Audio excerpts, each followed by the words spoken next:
강혜신의 오늘의 미국.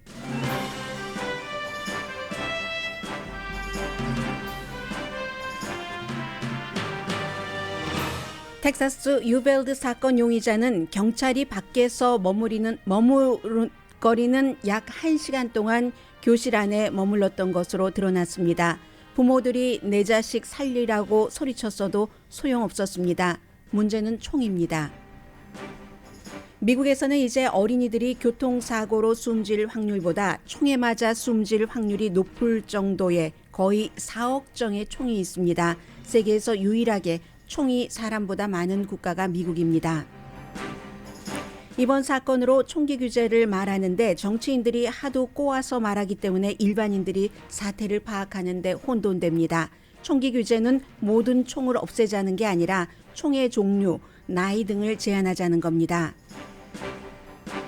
BTS가 다음 주 바이든 대통령을 만납니다. 아시안 혐오 방지책이 이슈입니다. 한국 근로자들이 보스의 갑질을 더는 허용하지 않는다고 뉴욕타임스가 보도했습니다. 수많은 기업의 보스와 정치인들 케이스가 인용된 이 기사는 갑질 거부 캠페인에 효력이 있다고 전했습니다. 조지아주가 예비선거 결과 트럼프 전 대통령과 멀어진 것을 보여줬지만 트럼프주의는 중간선거까지 지배할 것으로 보입니다. 월마트가 노예 해방의 날 특별 상품을 기획했다 사과했습니다. 젤렌스키 우크라이나 대통령이 러시아에 땅을 내주고 휴전하라는 제안을 한 헨리 키신저 전 국무장관을 비난했습니다. 젤렌스키 대통령은 키신저의 달력은 2022년이 아니라 1938년이라고 반문했습니다. 여러분 안녕하십니까? 오늘의 미국 강혜신입니다. 텍사스주 세계 꿀의 수도라는 유발디에서 일어난 인구가 16,000만 명밖에 안 되는 그러는 지역에서 학생들이 4학년 학생들이 19명이나 숨지고 또 선생님들 2분이 전부 선생님으로 확인이 됐는데 그런 사건이 일어나고 나서 이제 총기 규제에 대해서 여러 가지 얘기들을 하고 있습니다만 여기서 얘기 들으면 이만큼만 듣고 저기서 얘기 들으면 저만큼만 듣고 무엇보다도 정치인들이 특히 총기 규제를 절대로 허용하고 싶어 하지 않는 정치인들이 말을 이리 꼬고 저리 꼬기 때문에 사실은 판단력이 조금 흐려집니다. 한 가지를 말씀드리겠습니다. 어제 그 사건이 일어났을 때 영국의 가디언은 한 40분 정도라고 하고 미국의 모든 언론은 1시간 정도 18살의 용의자가 그 안에 있었다고 얘기합니다. 이건 여러 가지를 의미하지만 뭐냐면 처음에 이 18살에 지금은 숨졌기 때문에 정확한 동기가 무엇인지 그 용의자의 입으로는 밝힐 수 없는 그런 일들을 떠안고 용의자는 결국은 국경수비대 특별 그 기동대에 의해서 총에 맞아서 숨졌습니다. 그런데 용의자가 학교에 들어가기 전에 학교에 이미 무장한 경비원이 있었고 서로 총싸움을 했고 경비원이 다쳤습니다. 나중에 2명의 경관이 와서 역시 용의자와 총싸움을 했고 또 다른 경관이 다쳤습니다. 4명의 국경수비대원이 와서 이 용의자를 살해했었어야지만 총이 멈췄습니다. 용의자의 트럭이 학교 앞에 주차된 게 11시 30분이었고 12시 52분에도 총소리가 났습니다. 국경순찰대 특별기동대가 그 교실 안을 뚫고 들어가기 전까지는 이런 일들이 발생한 겁니다. 그 밖에서 경관들이 이미 와 있었기 때문에 부모님들이 내 딸 죽는다, 내 아들 죽는다, 살려내라 하다가 이미 그 숨진 그 아이의 그 아버지는 my baby를 내가 구해 하면서 아버지들이 이미 모였기 때문에 총소리가 나고 거의 1시간 정도가 있었으니까는요.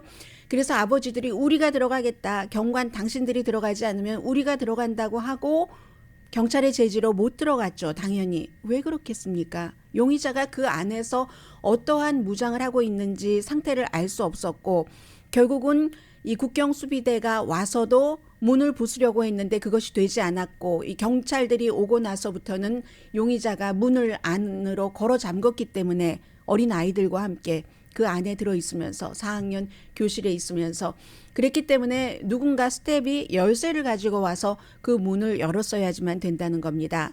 그 40분 내지 1시간 동안 경찰들이 많이 바깥에 있어도 일을 하지 못했다는 거죠. 이게 왜 그렇겠습니까? 총 때문에 그런 겁니다. 막을 수 있었는지도 모른다는 그런 것이고, 어제 말씀드렸지만 미국이 세상에서 가장 총이 많습니다. 인구보다 총이 더 많은 나라는 미국밖에 없습니다. 여러 가지 조사가 있지만 특히 이제 스웨덴에서 조사하는 대부분의 매체들과 국가에서 믿고 있는 그 조사에 따르면, 어제는 제가 미국 다음에 예멘이라고 했는데 자세히 들여다보니까 그 사이에 포클랜드 제도가 있더군요. 이 포클랜드 제도가 있는데 미국은 인구 100명당 총이 120정입니다. 그리고 포클랜드 제도는 그것보다 훨씬 떨어집니다. 인구 100명당 총이 몇 정인가요? 62정. 세 번째가 예멘. 인구 100명당 총이 52정. 두 사람 가운데 한 사람이 갖고 있다는 거고, 미국은 인구 100명당 총이 120정이면 하나도 총을 갖지 않은 사람도 많지만 평균으로 구태여 따지고 본다면 한 가족이 5명 정도 있다 하면은 총은 그 집에 6정이 있다는 이런 계산이 나옵니다. 총이 많으면 결국은 총싸움이 나고 사람이 숨지게 됩니다. 모든 나라에서 인종차별이 있고 정신건강이 이상한 사람이 있고 뭐 분노에 찬 청소년, 그런 것을 견디지 못하는 청소년들도 있지만 경찰들도 함부로 들어가지 못하고, 이런 모든 것들이 그냥 맨손으로 했다고 하면은 이만큼 빠른 시간에 이만큼 많은 사람을, 어린이들을 숨지게 할 수가 없습니다. 다른 뭉툭한 흉기가 있어도 그렇고 이건 칼이 있어도 마찬가지입니다. 용의자는 살상 무기를 2개, 핸드건도 사용을 했다는 것으로 알려지고 있는데, 그렇게 많은 무기가 있었기 때문에 2명의 경관도 방탄조끼까지 입고 살상 무기를 갖고 있는 용의자를 막지 못했던 겁니다. 큰 무기가 있으면 더 빠른 시간에 더 많은 사람을 숨지게 할 수 있기 때문에요. 지금 자료를 보면은 영국 경찰이 2021년도에 민간인을 사살한 게 딱 2명밖에 안 됩니다. 그런데 같은 해에, 물론 미국이 인구가 많습니다만 미국은 2명 대 1055명입니다. 이것을 영국의 이코노미스트들은 영국 경찰이 미국 경찰보다 더 관대하고 인종차별적이지 않아서 그렇다고 결론 내리지 않습니다. 총 때문으로 결론을 내립니다. 왜냐하면 미국은 총을 이렇게 인구보다 더 많이 갖고 있는 총이기 때문에 경관들이 일을 할 때 총을 가지고 있을지도 몰라. 그리고 실제로 총이 보이고요. 어떤 경우는 총이 없어도 있을지도 몰라라고 오인하고 잘못 추정을 해서 과잉 방어를 할 수 있다는 거죠. 본인의 생명이 걸린 일이니까. 그래서 영국 경관이 한 해에 시민 2명을 사살했을 때, 총을 쏴서 숨지게 했을 때 미국은 1055명이 나온다는 겁니다. 총이 많으면 총기 사고도 많다는 것을 말해 뭐 하겠습니까? 그래서 이제 그 대량 총격 사건, 미국에서는 4명 이상을 대량 그 살상으로 보고 있는데 1998년부터 2019년까지 미국에서는 101케이스, 이번 사건과 같은 대량 살상이 일어났습니다. 같은 개발되고 여러 가지로 사고도 뭐 자유롭고 하는 그런 프랑스는 8개 케이스, 독일 5개, 캐나다 4, 핀란드 3, 이 정도, 거의 없는 나라들이 많고요. 총기 사건이. 그렇기 때문에 이 지금 총기 규제를 하자는 것은 수정헌법 2조라는 것, 모든 그 국민이 어떠한 일정 나이가 되면은 지금 21살로 보고 있는데 18살이죠. 이번에 용의자도 18살인데 생일날 거의 400발 되는 총알도 사고 살상무기도 구입을 하고 했으니까요. 무기 소지를 한다는 것은 자기를 방어할 수 있어야지 된다. 이게 이제 수정헌법 2조인데 총기협회는 헌법을 놓고는 항상 해석의 차이입니다. 그 시대라든가 상황이 바뀐 이런 것을 감안하든 감안하지 않든 어쨌든 그 해석의 차이인데, 총기협회는 이 수정헌법 2조를 가장 확대해서 해석하기를 원하는 것이고, 이제 오늘의 미국에선 제가 너무 많이 말씀을 드려서 많은 분들께서 저보다 더 많이 알고 계시는 분들도 계시고 다 인정을 합니다. 총기에 대해서 완전히 총기를 막을 수는 없습니다. 불가능하다는 것 알고요. 미국이 독립전쟁부터 시작해서 그때 민병대의 활동도 있었죠. 농부들은 지금도 총이 필요합니다. 언제 어디서 엄청나게 사람을 잡아먹을 수도 있는 괴물이 나타날 수도 있고, 그리고 스포츠로서 사냥으로서 이런 그 총도 있고, 시골과 도시의 차이, 시골은 경찰국도 저 멀리 있고 꼭 동물이 아니더라도 다른 범죄가 일어났을 때, 예전에 보안관 있는 마을, 우리가 영화 많이 봤잖아요. 게리 쿠퍼 나오는 영화 같은 것, 그런 것들, 그에 비해서 도시는 또 갱단 이런 바탕으로 총기가 많은 것이고 등등 모든 것을 다 바탕에 두고 다 막을 수 없다는 것을 인정을 하면서, 그렇지만 이렇게 18살짜리가 전쟁에서 쓰는 그런 총을 가지고 아무런 죄 없는 아이들을 초등학교에 들어가서 이렇게 많이 숨지게 하는 것을 그대로 봐야지 되느냐, 그건 아니라는 거죠.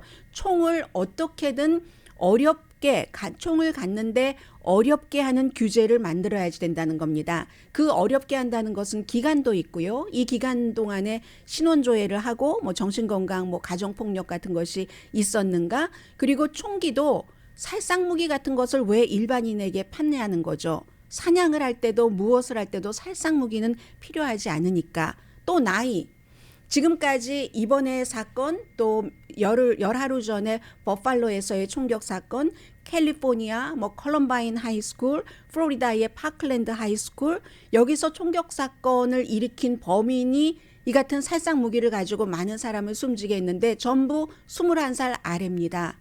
21살 아래가 전쟁터에서 쏠 수 있는 총을 살 수 있게 해야지 되는가? 이게 합법이거든요. 이번에 용의자도 합법으로 총을 샀고, 이것을 막자고 하는 것이 비상식적이냐, 이게 이제 대부분의 거의 모든 민주당과 바이든 대통령의 얘기입니다.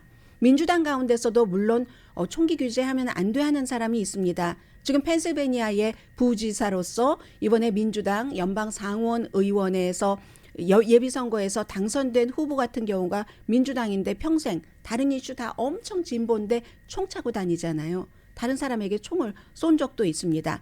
그러나 이제 모든 사람이 100% 의견 일치를 할 수 없으니까 거의 민주당과 바이든 대통령은 어떤 형태로든 다 막자는 건 아니고 총기 규제를 이번에 좀 하자. 뭐 예를 들어서 분노에 차 있는 동안 내가 총을 쏴서 한 방에 해결해 버리겠어. 이런 때 이제 조금 기간을 두는 것, 이혼할 때 기간을 두는 것처럼 그런 형태로 모든 총을 다 막자는 것은 아니고, 18살이냐 21살이냐, 술도 21살이 돼야지 살 수가 있습니다. 그런 형태로 미국에서는요. 그런데 총을 사는 게, 이번에 숨진 용의자처럼 살상 무기를 사는 게 운전면허증을 받는 것보다 쉽습니다. 애완동물 입양하는 절차보다 훨씬 살상 무기를 사는 게 쉬운 나라가 미국입니다. 캘리포니아 안 그렇잖아요. 뉴욕 안 그렇잖아요. 하지만 느슨한 주가 있지 않습니까? 텍사스주처럼 21살만 되면 거의 모든 훈련도 없이, 허가증도 없이 총을 사고 총을 대중 앞에서 가지고 다닐 수 있는 그런 곳에서 캘리포니아나 뉴욕 같은 곳으로 총이 넘어가는 거죠. 그래서 캘리포니아주에서도 이런 대량 그 총격 사건이 일어나고 하는 것이죠. 그래서 이제 그런데 반대쪽에서 뭐라고 얘기하냐면 항상 두 가지를 말합니다. 어제 텍사스의 주지사가 정신건강을 얘기를 했습니다. 그리고 교사가 무장하는 것을 얘기를 했습니다. 트럼프 전 대통령과 똑같은 얘기를 하는 겁니다. 정신건강이요? 그러면 이 세상에 정신건강에 이상이 있는 사람이 한두 사람이 아니잖아요. 바이든 대통령이 17시간 아시아에서 비행기를 타고 올 때 생각해 보니까 다른 나라에도 인종차별 있고 정신 이상 있는 사람이 있고 마음이 정서적으로 굉장히 불안한 그런 청소년들도 있고 하는데 왜 미국에서만 수많은 사람이 총으로 숨져야지 되는가? 문제는 총이라는 겁니다. 교사가 무장을 하는 것이요. 교사가 무장을 하는 것, 이 초등학교에는 랍이라는 이 텍사스의 초등학교에는 무장한 가드가 없어서 이런 일이 일어났습니까? 무장한 가드, 범인과 싸우다가 총에 맞았죠. 경관들 범인과 싸우다가 총에 맞았죠. 범인의 총이 더 많고 더 강했던 거죠. 특수기동대가 완전 무장을 하고 등장하기 전에. 물론 총기 소지를 자유화해야지 된다 하는 공화당에서는 교사들이, 플로리다주의 주지사 같은 경우도 교사들이 무장을 하면 누가 뭐 감히 무장을 하고 어차피 선생님이 총이 있으니까 들어갈 생각을 좀 안 할 거야 라고 하는데 천만의 말씀입니다. 처음에 이런 모든 분쟁은 항상 팔레스타인과 이스라엘로 사람들이 대비를 하죠. 팔레스타인과 이스라엘이 처음에 말로 싸웠습니다. 손으로 때리고 어깨 치고 하다가 밀치다가 뭐 몽둥이로 때리고 칼로 하다가 총 나오고 핵무기로 가는 거죠. 점점 교사가 일반 총을 무장을 하고 있으면 들어가려고 하는 범행을 저지르려고 하는 사람은 더 강한 총, AR-15를 지금 2정이 아니라 6정을 가지고 들어갈 수도 있고 돌아가면서 예를 들어서 몇 명이 함께 들어갈 수도 있고 그건 절대로 이 교사가 총으로 무장한다는 것은 이 여러 가지 연구 조사 결과에 비하면 그것보다는 총을 구입할 수 있는 연령을 높이고 백그라운드 체크를 철저하게 하고 그것도 이제 전국적으로 통용되는 그리고 무엇보다도 살상 무기는 일반인에게 팔지 말아야지 된다. 이런 얘기를 함으로 인해서 어제 그 텍사스 주지사가 말하는 거. 그러니까 뭐 페이스북에 뭐 이 그 용의자가 초등학교에 가서 뭐 이런 총격 사건을 저지르겠다고 썼는데 못 막았다. 뭐 이런 비슷한 얘기를 하고요. 그것조차도 페이스북에서는 페이스북 그 자체에 쓴 게 아니라 페이스북과 연동되는 여러 가지 개인 메시지 같은 것 있잖아요. 그런 것이라고 하고 어쨌든 의도 자체가 총기 규제를 완전하게 반대하는 공화당에서는 이런 식으로 개인의 외로운 늑대의 이 범행이다. 외로운 늑대는 미국에만 있습니까? 혼자 샤이하고 다른 사람과 뭐 접촉도 잘 안 하고 평소에 문제가 별로 없어 보이는데 이런 정말 대형 참사를 비극을 만들어내는 사람들 외로운 늑대는 미국에만 있는 게 아닙니다. 단지 미국은 이 세상에서 유일하게 국민의 숫자 3억 3천만 명보다 총이 더 많은 거의 4억 정이 있는 그런 나라이기 때문에 총이 많으면 다다익선일 것도 있지만 그렇지 않고 적어야지 좋은 게 있는데 이 케이스에는 총이라는 거죠. 경관들도 함부로 가지 못했다고 하니까는요. 그래서 미국에서는 현재 어떻게 되냐면 2001년부터 2020년까지 10만 명의 어린이를 대상으로 0세부터 19세까지 총으로 숨진 아이가 교통사고로 숨진 아이보다 많습니다. 인구 10만 명당 5.3명이 총으로 숨졌고 자동차 사고로 숨진 0세부터 19세 사이까지 아이들이 4.8명입니다. 이 경우는 꼭 뭐 학교 가서 총기 쏘고 이런 것뿐만이 아니죠. 총이라는 것은 자살에도 쓰여질 수가 있고 가정폭력을 하던 그 과정에서 아이가 피해자가 될 수도 있고 하는 거잖아요. 무엇보다도 총인 겁니다. 전국총기협회는 내일 이 유벨드라는 이 지역에서 불과 얼마 떨어져 있지 않은 휴스턴에서 전국 총기협회 연례 회의를 열고 예정됐던 대로 트럼프 전 대통령도 가고 또 텍사스 주지사도 가고 텍사스의 상원 의원 테드 크루스 상원 의원도 갑니다. 아마 휴스턴은 지금 대규모 시위에 대비한 여러 가지를 준비할 수 있을지 모릅니다. 그리고 굉장히 무력한 것이 대통령이 할 수 있는 일은 너무나 한정된 겁니다. 아무리 하원에서 민주당이 다수당이라서 민주당의 일부 의원은 총기 소지 자유를 원한다 할지라도 어떤 규제, 제가 앞서 말씀드린 전면적인 규제가 아니라 상식선 안에서의 규제안을 만들어서 상원으로 넘겨도 절대로 이게 통과가 되지 않으니까 대통령이 할 수 있었던 일은 어제 아버지가 숨졌죠. 2년 전에 조지 플로이드라는 경관에 의해서 뭐 목 졸려서 숨지고 뭐 이런. 그래서 경찰 개혁, 총을 쓰는 것도 좀 덜 쓰고 뭐 여러 가지 이런 일 정도밖에 대통령이 할 수 있는 일도 없는 겁니다. 아마 내일 전국 총기협회의 연례 회의는 세계적인 빅 이슈가 될 겁니다.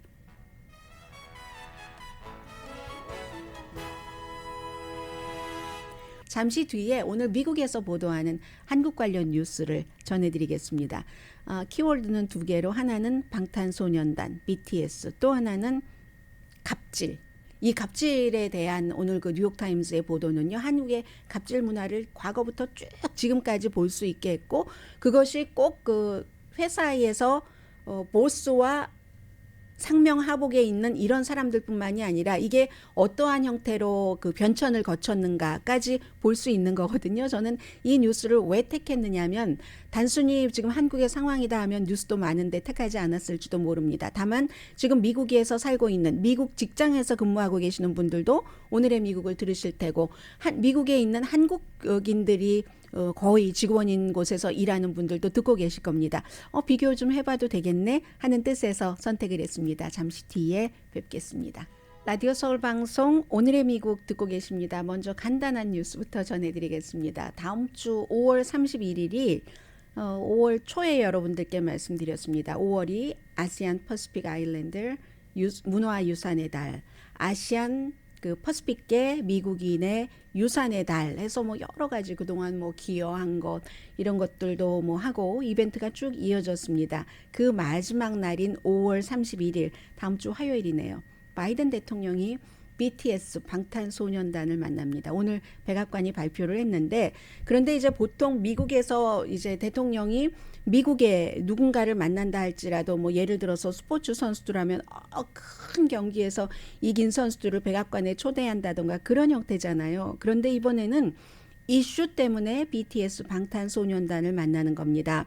미국에서 이렇게 코비드 19 이후에 아시안에 대한 인종범 혐오 또 그 혐오를 넘어서 어떠한 폭력으로 이어지는 범죄 같은 것이 늘어나서 바이든 대통령은 이것을 줄여야 된다고 얘기를 했고 의회에서도 그 혐오 범죄 방지 법안을 통과를 시켜서 대통령이 서명을 했습니다. 그래서 그 이슈 때문에 BTS를 만나는 겁니다. 아시안 혐오 범죄를 방지하기 위한 뭐 여러 가지를 백악관에서는 논의한다 이렇게 표현을 했고요. 구체적인 논의라기보다는 상징성이 굉장히 큰 거죠. 백악관에서 표현하기를 이 그 BTS는 젊은 그 대사들이다. 희망과 긍정적인 메시지를 세계에 전하는. 그래서 그런 것을 전하는 뭐 여러 가지 무슨 플랫폼 같은 것도 얘기를 한다라고 얘기를 하는데 어쨌든 에이시안 아메리칸들에게 대통령이 대통령으로서 소수인종인 에이시안 아메리칸을 이렇게 생각하고 있습니다 하는 것을 보여주는 것이고 내일 아마 뭐 간단한 것이 될 것 같은데 빅한 뉴스가 내일이 아니라 다음 주 화요일에 될 것 같습니다. 반아시안 정서가 2021년도에 전체적으로 뭐 여기저기서 여론조사 결과가 나오지만 한 340% 정도는 늘어났기 때문에 이게 코비드 19, 중국 바이러스, 우한 바이러스, 트럼프 전 대통령 행정부에서 많이 얘기를 했었던 행정부라기보다는 트럼프 전 대통령이 많이 얘기를 했고 또 공화당 심지어 한인들 가운데서도 중국 바이러스, 우한 바이러스라고 얘기를 하시는 분들이 많으신데 뭐 그렇게 부르는 게 당연하지 않느냐 하는데 여러분들께서 그렇게 부를수록 여러분들의 가족과 자녀들을 향한 다른 사람들의 시선을 나쁜 쪽으로 그동안 몇 년 동안 몰고 가셨다고 죄책감 조금 느끼시면 좋겠고요. 안 느끼셔도 할 수 없고요. 혐오 범죄가 이래저래 2021년도 지난해에 에이시안들이 많이 살고 있는 12개 이상의 도시에서 크게 늘어났습니다. 기록적으로. 그 도시가 로스앤젤레스, 당연히 뉴욕, 샌프란시스코와 뉴욕이 그 차이니스 아메리칸 무척 많잖아요. 이 LA 카운티 가운데서도 특별히 뭐 에이시안 아메리칸, 뭐 얼바인 같은 데는 특히 중국계가 얼마나 많습니까? 그런데 여러 가지 일이 있는데 이런 것들을 이게 나쁜 것이다 하는 것을 나타내고 막아보겠다 하는 의지에서 미국의 바이든 대통령이 뭐 불과 한국 대통령과 회담한 지 며칠 되지 않았는데 한국에서 세계적으로 가장 유명한 그 밴드라고도 할 수 있는 BTS 방탄소년단을 만납니다. 당연히 뭐 백악관에서 만나겠죠. 그리고 뉴욕타임스가 얘기한 한국의 근로자들이 보스의 갑질을 더는 허용하지 않는다. Turn the table, 테이블을 저쪽으로 돌려버린다는 얘기잖아요. 더 이상은 참지 않고 상황을 바꾼다. 이런 기사가 났는데 이게 언제부터 대체적으로 시작이 돼서 어떻게 바뀌어지고 있는가, 지금 현재는 어떤 정도인가 하는 것을 얘기를 했습니다. 보스가 강아지에게 먹이 주고 청소하라고 명령했다던가 뭐 이거 마이크 폼페오 전 국무장관도 본인 어디 갈 때 직원에게 시켰다고 얘기를 한 건데요. 근데 그 당시에 폼페오 국무장관 내가 뭐 꼭 하라고 한 건 아니고 직원들이 기꺼이 하는 문화도 아시죠? 여러분 제가 무슨 말씀 드리는 건죠? 뭐 알아서 하는 거 뭐 이런 거 있잖아요. 뭐 그런 거. 그리고 또 항공사의 상속자가 어떻게 있는가 땅콩 때문에 뭐 회항하고 한 것. 신문 재벌의 10살밖에 되지 않은 손녀 기억나시죠? 이제 전부 그 목소리. 운전기사 아저씨를 얼마나 학대하든지 뭐 해고시켜버리겠어 뭐 이렇게. 그런데 이게 너무 흔한 일이다. 갑질이라고 이름을 부르죠. 이건 이제 뉴욕타임스가 세계적인 신문이니까 다른 나라 사람들 알라고 설명을 해준 거고, 갑과 을의 관계도 설명을 했고요. 계급사회가 아직도 무척 팽배한 한국에서 그 갑과 을의 관계에서 벗어난 사람은 거의 없습니다. 그런데 최근에는 여기에 대해서 반발을 한다는 거죠. 웹사이트도 있고 거리에 막 배너로 쫙 고발을 하는 거죠. 스티커 공중화장실에 쫙 붙이고 정부 기구라든가 경찰, 시민단체, 기업에서 전부 갑질 헬라인을 만들었습니다. 왜냐하면 더는 참지 않고 거부했었던 사람들이 있기 때문에. 그 사람들이 그 당시에는 굉장한 피해를 받지만 일자리를 쫓겨났어야지만 된다던가 그런 거. 심지어 갑질 교수도 있잖아요. 갑질 교수의 경우는 일종의 그 학생들과 뭐 점수를 매개로 해서 이렇게 하는 거, 그것도 이제 갑질로 보고. 그런데 이 같은 대대적인 캠페인이 효과가 있다는 겁니다. 정치인, 정부 관계자, 기업인, 어느 날 갑자기 평판이 무너지는 거잖아요. 선거 이슈가 되기도 했다 하면서 이재명 후보를 얘기를 합니다. 이재명 후보 자신이 아니라 이제 그 와이프가 공무원을 개인 비서처럼 해서 뭐 음식도 사오라고 하고 뭐 명절 때 쇼핑도 시키고 했었다는 거죠. 더는 사람들이 견디지 않는다. 뭐 승무원 박창진 씨부터 시작을 해서 그 다음에 이제 이 항공사의 너츠 사건, 그 언니가 그랬는데 동생과 엄마는 또 막 직원에게 소리 지르고 막 무섭다고 하신 분들이 많으세요. 유튜브에서 그것을 보고. 그리고 나서 그 회장이 사과하고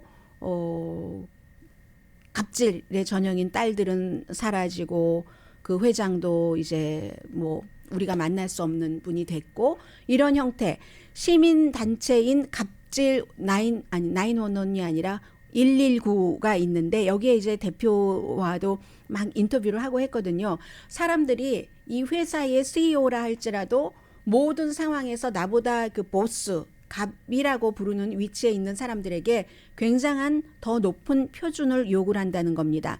권위 있는 사람에게 요즘은요, 너 나한테 갑질해? 이러면 쏙 들어간다는 거예요. 어머, 이거 어디에 실리는 거 아니야 하면서. 한국은 세계 부유한 국가 중 근무 시간 가장 길고 maybe 멕시코 다음 한국 아닌가요? 갑질은 한국의 이 노동 조건에서 가장 나빠하는 사람들이, 내가 갑질 때문에 도저히 못 견디겠어 하고 그만두는 사람들이 있는 거. 그리고 또 어떤 회사에서는 남자 조금 갑에 있는 사람이 을에 있는 여자 직원에게 뭐 옷차림이 이렇다 저렇다 막 그러는 것들도 있잖아요. 뭐 그래서 그만뒀다는 사람도 뉴욕타임스와 인터뷰를 했습니다. 또 하나, 이재명 후보 측을 얘기를 한 게 아니라 이번에는 김무성, 2017년 김무성 전 그 대표가 공항에서 그냥 그 가방을 확 차버렸던가요? 어떻게 해서 그냥 확 굴러가게 하고 딱 그 보좌진이 그거 잡아가야지 되는 그런 거 보여줬잖아요. 그 뒤에 엄청나게 조롱거리가 됐었다.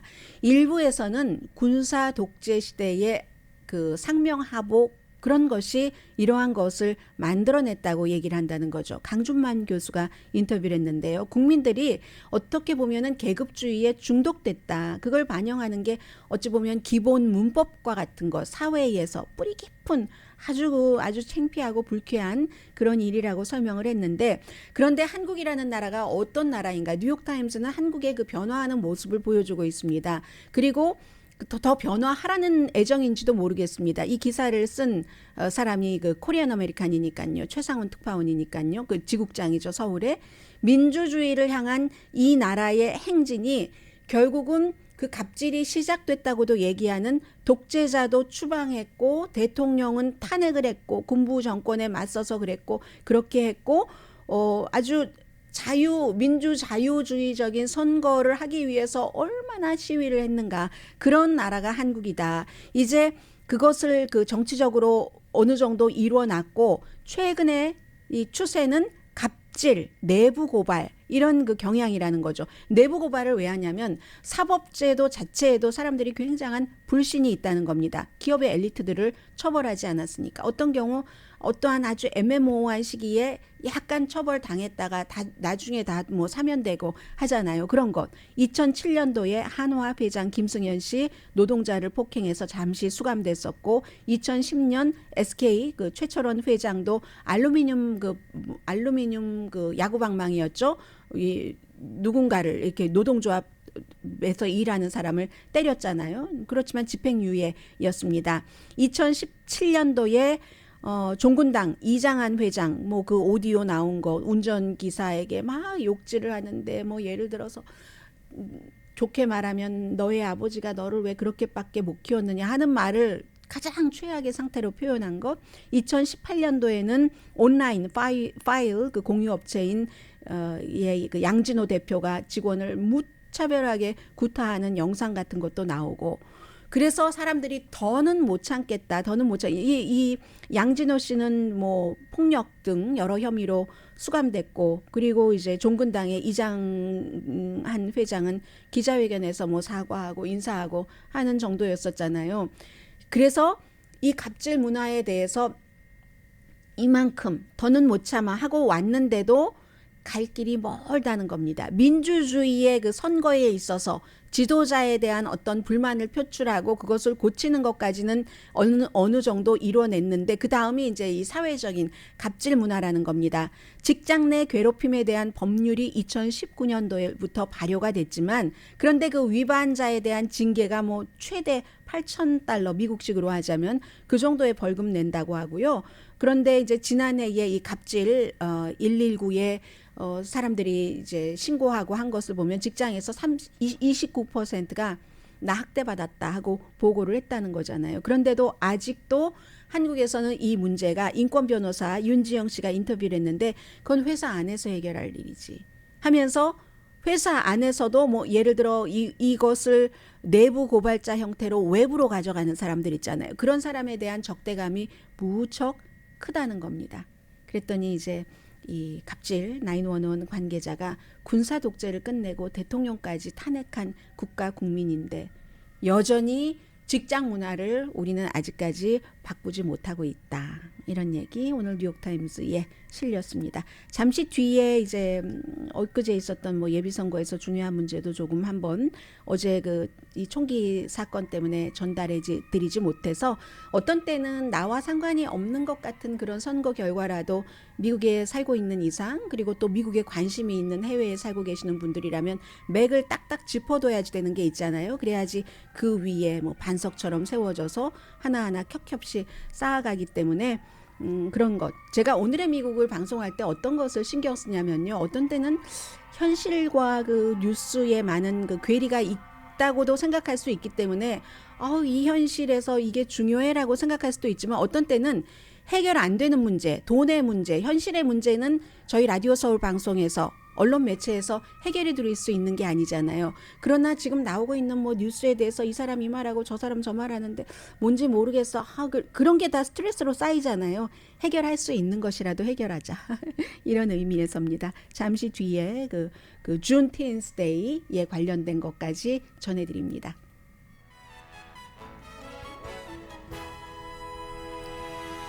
라디오 서울 방송 오늘의 미국 듣고 계십니다. 네, 어제 이제 그 예비선거 치러진 결과에 대해서 조지아주에서 주지사와 총무처 장관과 법무장관이 트럼프 전 대통령이 지지했었던 사람을 다 물리치고 이겼습니다. 더군다나 이제 주지사는, 현 주지사가 트럼프 전 대통령이 지지한 데이비 펄듀보다 50% 이상 차이가 났고, 총무처 장관도 19% 차이로 이겼고, 이게 이제 전부 트럼프 전 대통령이 저 두 사람만은 떨어뜨려야지 돼. 내가 이겼다고 하라고 했는데 안 했잖아. 쉽게 말하자면 그런 형태였기 때문에. 그런데 그것만 봐서는 트럼프 전 대통령의 힘이 다 빠졌나? 조지아주에서 꼭 그렇다고 어느 정도 빠졌다고 보고 있는 전문가들도 있지만 그렇게 평가할 일이 아니다라고 보는 전문가도 있습니다. 왜냐하면 조지아주에서 주지사는 그렇게 많은 표 차이로 트럼프 전 대통령이 지지한 후보를 누른 것은 워낙에 미국 주지사 가운데서 거의 가장 보수적인 사람이 그 브라이언 캠프 조지아의 주지사이기도 하고요. 그렇기 때문에 그렇다는 거죠. 그래서 결국은 트럼프 전 대통령에 대한 투표도 아니었고, 물론 트럼프 전 대통령이 공식 지지한 사람이 지긴 했지만 트럼프에 대한 투표는 아니잖아요, 지금. 그리고 이 조지아주의 주지사와 총무처 장관 두 사람 다 그 선거를 가장 가까이서 깊숙이 관리하고 있었던 사람이 특히 주지사 같은 경우는 바로 그 투표 전에 뭐라고 얘기했냐면 저는 트럼프 전 대통령에 대해서 적대감 같은 것 없습니다. 이 총무처 장관도 그런 얘기를 했어요.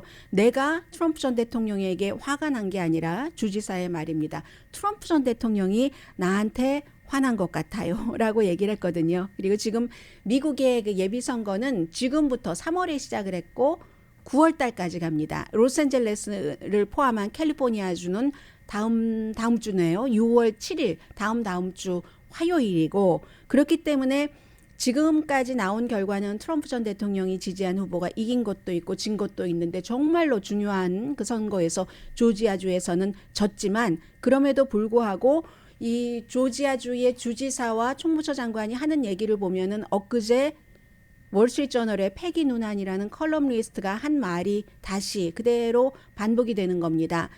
트럼프 전 대통령과는 멀리 하기는 하되 트럼프 전 대통령을 비난하진 않는 거죠. 왜냐하면 워낙에 트럼프 전 대통령을 지지하고 있는 유권자들의 표가 있기 때문에 조지아주는 그렇게 보시면 되고요. 그리고 정치적인 왕족 이건 이제 부시 가문 아버지 아들 또 다른 아들 플로리다 주지사 그 또 다른 아들 플로리다 주지사의 아들인 이제 그 부시의 이름을 갖고 있는 조지 P 부시가 졌잖아요.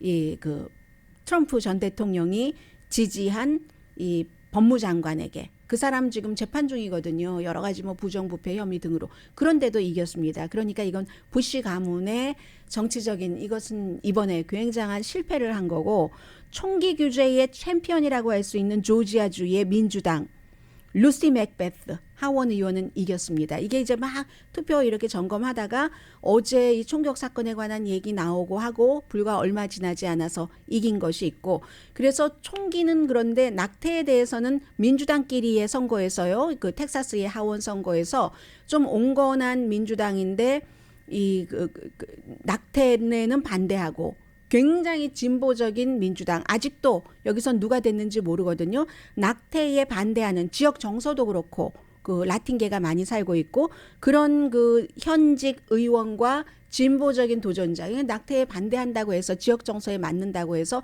이 낙태가 적어도 텍사스주의 연방 하원 민주당 예비선거 결과는 큰 대단한 영향을 미치지는 않는다는 것을 알 수가 있고요. 또 하나 중요한 펜실베니아에 지난번에 선거 치러졌었던 상원 예비선거 닥터 오즈와 데이비드 맥커믹이라는 전에 헤지펀드의 대표였었던 이 두 사람은 결국은 재검표를 지금 하기로 했습니다. 그래서 그런 문제가 있고요. 그리고 월마트가 준틴스 말하자면 특별 기획 상품이죠. 아이스크림을 만들었어요. 준틴스라는 게 노예 해방의 날 바이든 대통령이 서명을 해서 그 연방 할러데이가 됐고 연방 공휴일이 됐고요. 원래 그 1865년도 남북 전쟁하고 그때는 뭐 이렇게 사발 통문 같은 형식으로 했고 횃불을 피고 이런 것으로 알리고 하던 시절이잖아요. 지금처럼 딱 텔레비전이 있고 인터넷이 있어서 한 번에 쫙 되는 게 아니라 어느 주에서는 뭐 노예 해방이 선언됐는지도 모르고 막 이런 그런 과정에서 이제 이런 노예 해방이라는 것이 일부에선 지켜지고 일부에선 무슨 노예 해방은 뭐 이렇게 했다가 결국은 바이든 대통령이 노예 해방의 날을 준틴스를 6월 19일이죠. 6월 19일을 연방 공휴일로 정했는데 여기에 맞춰서 월마트가 아이스크림을 내놓은 겁니다. 아이스크림을 내놓으면서 좋게 말했어요. 아프리카계 미국인 뭐 문화 그리고 자유가 된 거 모든 거 다 축하드립니다 했는데 소셜미디어에서 막 사람들이 아니 이런 날을 어떻게 그 물건을 파는 것으로 이용을 한단 말이야 하고 비난을 막 하니까 어제 그 월마트의 그 대표단이 팍스 텔레비전에 나와서 사과하는 거 봤습니다. 사람들이 막 비난하면서 차라리 크리말리셔스라는 아이스크림을 먹어라. 왜냐하면 이 아이스크림을 만든 사람이 아프리칸 아메리칸이거든요. 여자 셰프 이름이 뭐든가요? 리즈 로저스라는. 그래서 이제 이런 얘기도 있었습니다. 뭐 기획 상품도 함부로 못해요. 네, 잠시 뒤에 뵙겠습니다.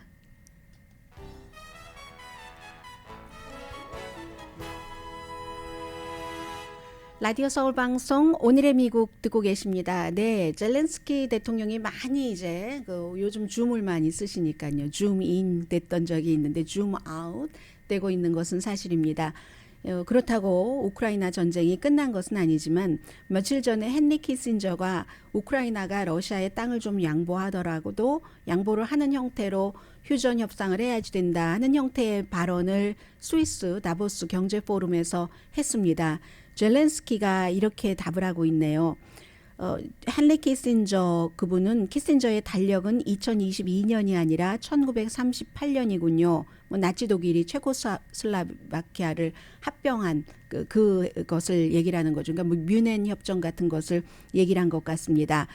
깊은 과거에서 나타나 그러니까 1938년도에서 나타나서 이 헨리 키신저가 98세입니다. 저는 이분을 이렇게 뉴스에서 접할 때마다 대단하다. 나이 98세에 저렇게 비행기 타고 다니면서 의견을 얘기라고 하는 생각은 드는데 깊은 과거에서 나타나서 우크라이나의 한 부분을 러시아에게 넘겨야지 된다고 말한다. 그리고 우크라이나의 이런 비슷한 지적을 하는 사람들 뭐 지정학적인 것을 해서 뭐 유럽의 안정을 위해서는 그렇다느니 이렇게 말하는 사람들을 보면은 이 땅에 살고 있는 평범한 사람들의 지금이나 그 사람들의 뜻을 보지 않는다. 우리가 러시아로부터 얼마나 많은 폭격을 당하고 그랬는 것을 아는가. 그리고 우크라이나 국민이 그렇게 땅을 주고 싶어 하는가. 이런 것을 반문을 했습니다.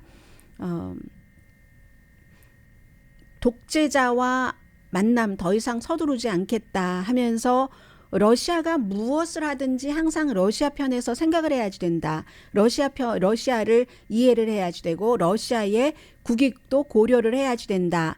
이렇게 말하는 사람들이 있는데 이번에도 다보스에서 다시 한번 그 얘기를 들었다. 헨리 키신저가 얘기를 했다는 거죠. 그런데 현재로서는 이 젤렌스키 대통령은 이 뭐 땅 영토 이런 거 많이 양보하면서 이 푸틴과 협상을 할 뜻은 없다고 하지만 그것은 또 외부적으로 하는 말과 뼈가 시리고 아프더라도 또 더 많은 희생을 피하기 위해서 어느 정도 생각해 볼지 그것은 우리가 속의 것까지 알 수는 없는 일이고요.